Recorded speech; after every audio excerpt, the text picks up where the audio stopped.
Julia, this is a labor market that everyone around us keeps saying is tight, tight, tight. The job openings confirm that. Are you expecting to hear the same with the job numbers tomorrow as well? Yeah, we expect to see another strong jobs report that'll show the labor market cooling, but very, very, very slowly. So job gains are still around 60% higher than they were before the pandemic each month on average. They're still much more broadly spread across the economy, across industries.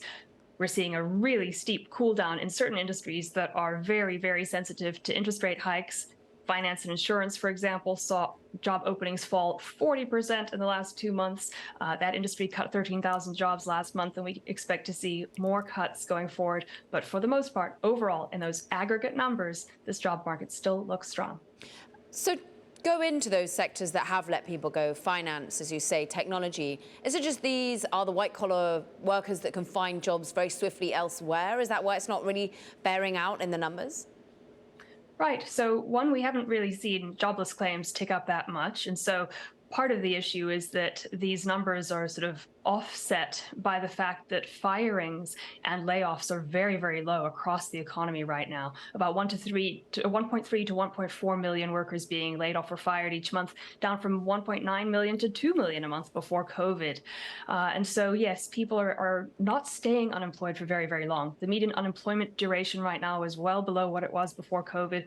People who are getting laid off are finding new jobs quite swiftly still. How much does psychology play a factor in what these labor market reports end up looking like? We talk a lot about CPI and some of the consumer inflation numbers and the idea that if people believe inflation is here or believe that inflation is coming, it ends up basically becoming a self-fulfilling prophecy. Are there similar dynamics in the labor market?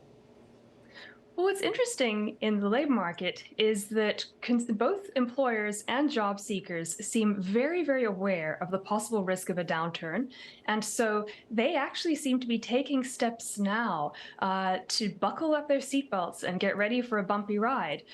We see job seekers saying that they are becoming less likely to negotiate an offer, more likely to sign that deal quickly because they worry that jobs will become less plentiful. We see employers coming up with all kinds of plans to reduce headcount should they need to if sales and orders and revenues start to fall. So everyone seems like they're actually being quite conservative in this labor market. Job seekers are looking for jobs with job security. They don't want to quit a job without another one lined up. They're becoming a bit more cautious and conservative, and so are employers. I'm hoping that you can square some of the different anecdotes that we've been getting. On one hand, it's a labor market that workers, at least, or employers want so desperate to hang on to workers. But I've also heard other companies say labor is going to be a lot cheaper 6 months from now. We're going to hold off until that labor is on sale. What are you hearing when it comes to that and the wage pressures? Well, I think companies have been thinking that that would happen for 20 months now.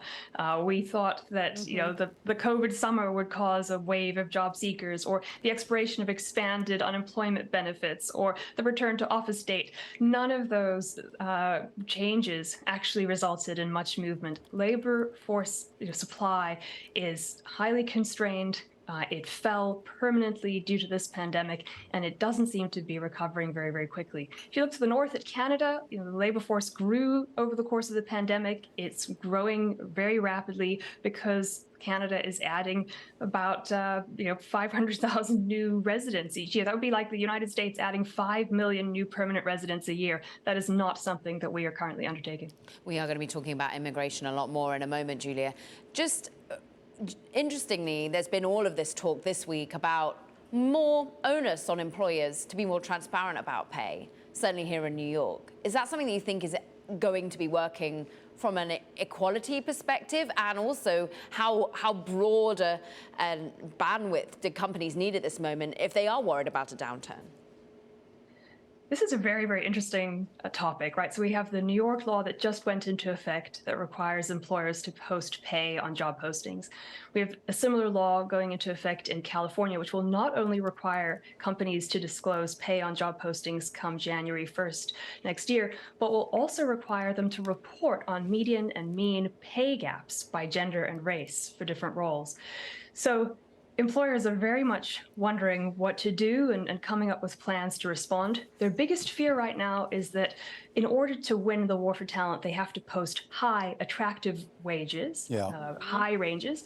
But they worry that that can cause resentment and demotivation among legacy employees who were paid less or who are still being paid less.